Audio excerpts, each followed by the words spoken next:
On the way back from Lewis's funeral, my mom told me to start packing. She waited until the day before we left to tell Edie. I'm not sure if she wanted to make it easier or harder.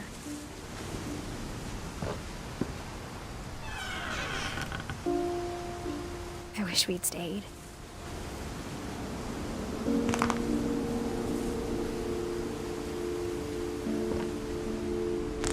But I understand why we left.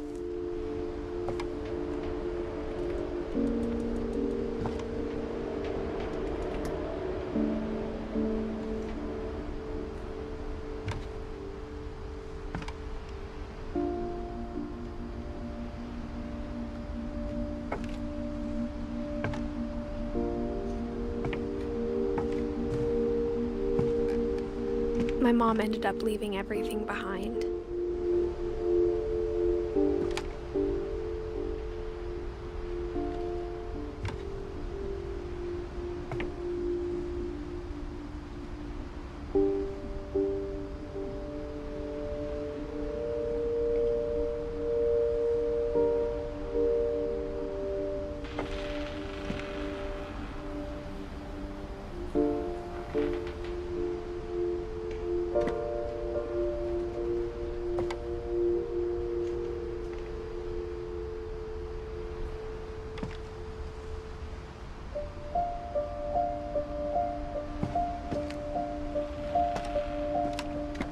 What happened that night had been coming for a long time.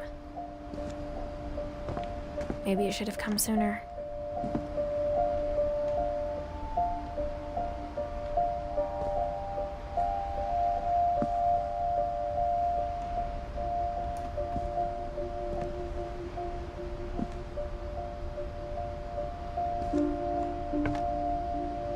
But it had to end one way or another.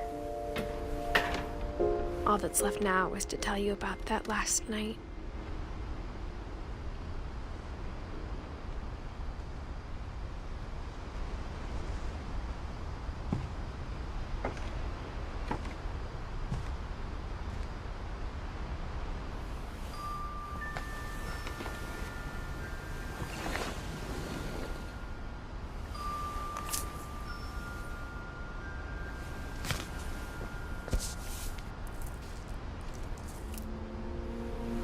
That whole last day, Edie just watched us pack and didn't say a word. Until supper, when she raised her glass and said, "To our final night together, and all our final nights apart." Grandma, you know what I said about alcohol. Some of your medications are very Edith, specific. I left a present for you in the hallway. Why don't you go open it? The grown-ups have to argue now. I'm sorry, you're right. We're all leaving tomorrow. Let's just enjoy our last... I'm not leaving. Edith, you're excused.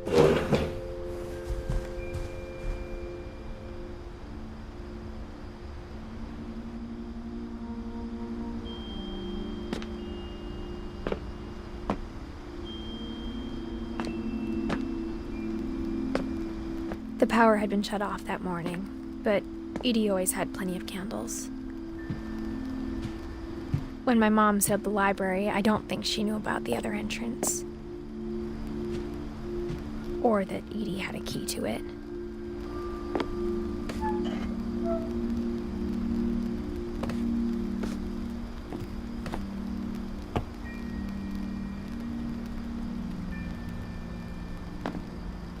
That thing you're afraid of isn't going to end when you leave the house.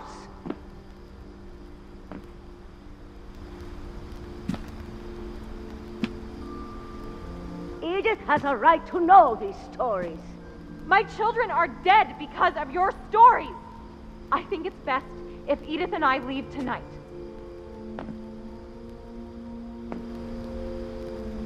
We'll have the nursing home send a van for you in the morning, okay?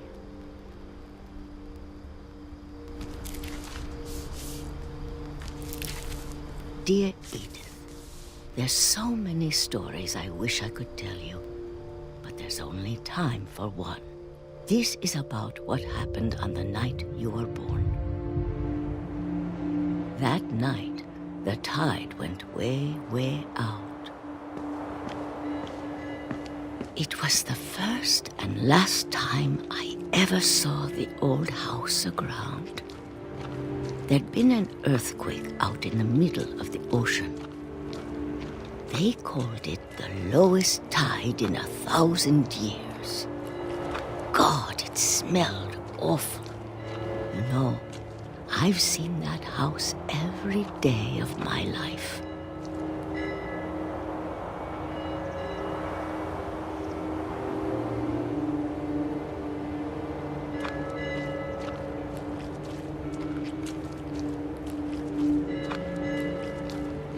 But I never thought I'd go back to it. When the fog rolled in, I lost my way.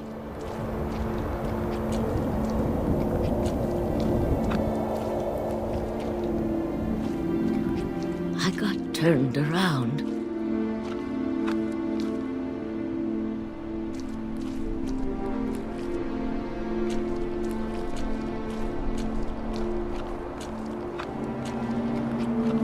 I started seeing things.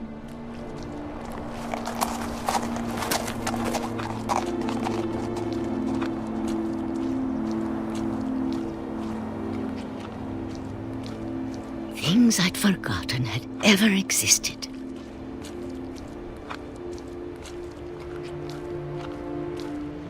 But when I saw them, they felt like old friends. That night, a lot of things came back to me. Or maybe I came back to them.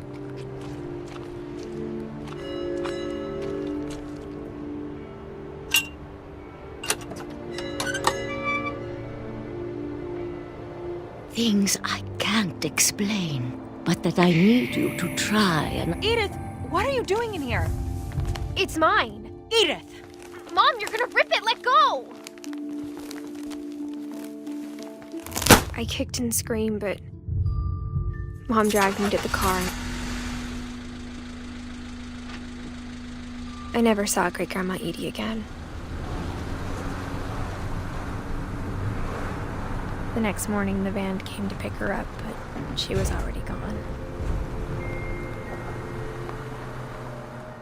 After that, we moved around a lot.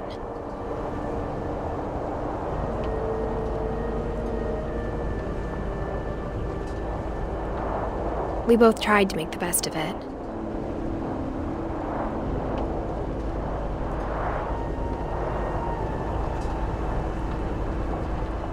A few years went by.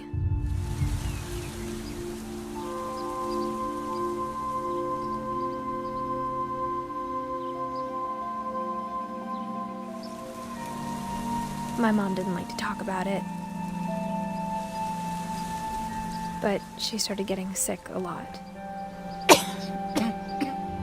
The rest happened pretty quickly. She got better for a while, and then she didn't.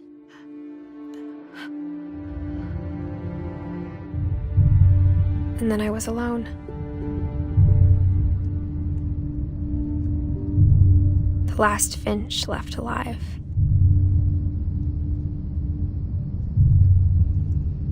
Until I found out about you.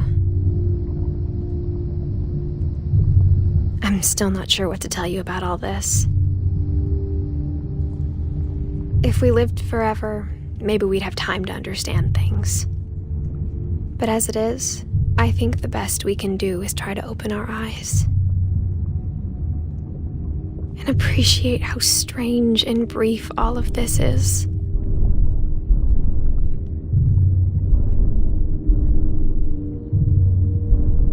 This journal was supposed to be for you. But now I hope you'll never see it. I just want to meet you and tell you all these stories myself. But I guess if you're reading this now, things didn't work out that way.